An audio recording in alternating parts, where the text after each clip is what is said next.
Senyum Raja Dewa Malam Abadi penuh dengan lelucon. Itu adalah penghinaan yang sebenarnya dari segalanya. Di dunia ini, selain dari jalan surga, tidak ada yang bisa membuat mereka cemburu dan bisa menekan mereka. Qin Yichen masih memegang erat Jintu. Pedang sihirnya tidak pernah tumpul. Dia menggunakan semua kebijaksanaan dan kekuatannya untuk menembus malam yang gelap. Tapi malam itu seperti air. Bahkan kabut malam yang tak terbatas lebih sulit ditangkap daripada air. Dan bahkan lebih tidak terlihat. Qin Yichen memotongnya dengan setiap pisau. Kecuali untuk menyaksikan yang ilahi mungkin ditelan seperti batu yang tenggelam ke laut. Tidak ada harapan. Ini membuat Qin Yichen merasa sangat tidak berdaya. Dia tahu bahwa ini hanya segel yang ditinggalkan oleh Raja Dewa Yongye. Kekuatan segel itu terbatas. Tapi itu juga kekuatan Raja Dewa. Kekuatan Raja Dewa bukan lagi sarana Taoisme kerajaan kekaisaran. Sehingga dapat diintip dan tersinggung. Qin Yichen telah menghabiskan segalanya dan sulit untuk memotong malam. Itu adalah langit dan keputusasaan yang terlihat jelas. Dan karena itu terlihat jelas, itu membuat keputusasaan ini semakin besar. Di depan malam yang gelap ini, Qin Yichen tampaknya memegang segenggam tembaga biasa dan besi busuk, dan ingin menantang para dewa, seperti seorang alkemis muda yang memegang tungku pil kecil yang compang camping, mengancam akan membuat pil dewa. Selain terkesan konyol, malah lebih efektif dan tidak kompeten. Armor tubuh Qin Yichen yang kental dengan abu heroik menolak cakar tajam yang terbentang di malam yang gelap, pedang yang dipadatkan di malam yang gelap, roh heroik melindunginya. Tetapi ini bukan cara. Qin Yichen tidak bisa memakannya. Dan abu semangat kepahlawanan ditelan malam pada saat itu. Itu adalah tanggal kematiannya. Selain itu, sebagai perbandingan, Qin Yichen berada dalam situasi terburuk. Dia bahkan curiga bahwa segel yang ditinggalkan oleh Raja Dewa Yongye adalah yang pertama dimusnahkan. Seharusnya dia. Bagaimanapun, tubuh bawaannya tidak memiliki kontrak surgawi. Dan kekuatan Raja Dewa Malam Abadi dapat membunuhnya dengan tidak bermoral. Kamu masih bisa menahannya. Putra Baize mengajarimu dengan baik. Raja Dewa Yongye tampaknya bermurah hati dengan pujian. Tetapi semakin dia memuji, semakin marah dia melihatnya. Dan sosok di malam yang gelap semakin membengkak, seperti binatang buas yang dipadatkan oleh hantu dan iblis gunung yang tak terhitung jumlahnya. Sejak Putra Baize melaporkan identitasnya, Raja semalam tahu tentang itu. Dia telah memberi kelompok semut ini kesempatan, dan lebih dari sekali. Tapi hasilnya, Raja Dewa Yongye tidak bisa mengerti bahwa Putra Baize begitu kuat sehingga dia tidak berbeda dari mereka kecuali bahwa dia dilahirkan dan dibesarkan oleh Baize dan memiliki pemenjaraan Shou Yuan. Tetapi bahkan jika mereka mengakui bahwa Putra Baize kuat dan bersedia menjelajahi misteri alam semesta bersamanya, Putra Baize bersedia bergabung dengan semut-semut ini. Bergaul dengan semut, dan menghabiskan banyak waktu upaya untuk mengajar semut ini untuk melawan mereka. Tidak mau bergandengan tangan dengan mereka. Tidak mau bersama mereka. Hanya menunjukkan kekuatan tertinggi dunia. Anda dapat melampaui semut yang tak terhitung jumlahnya, dominasi mereka. Mendominasi mereka. Oleh karena itu, Raja Yongye selalu sangat tidak mau melakukannya. Putra Baize, yang tidak tahu cara mempromosikannya, jelas bodoh. Tetapi semut ini dianggap sebagai bakat yang brilian.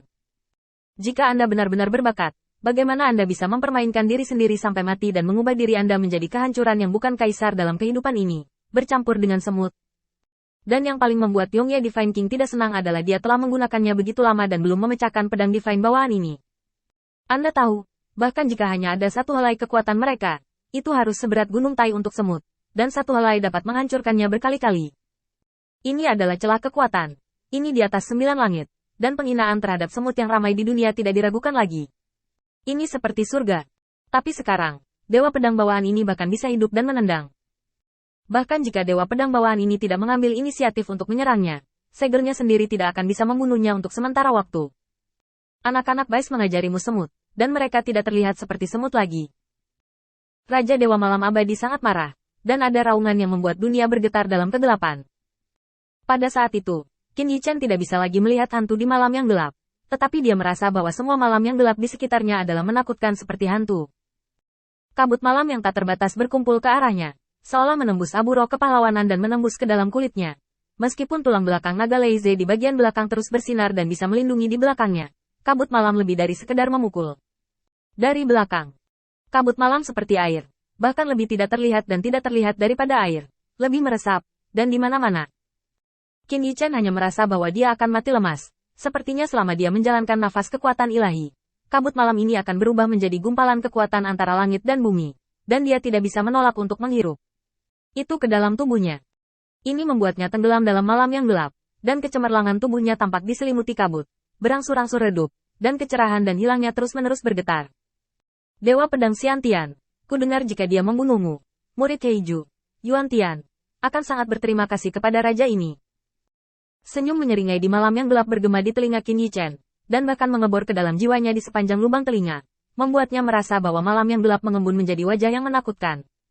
Atau, gadis Waksu mana yang kamu pecahkan untuk raja ini? Yah, raja ini selalu sangat terbuka dan jujur.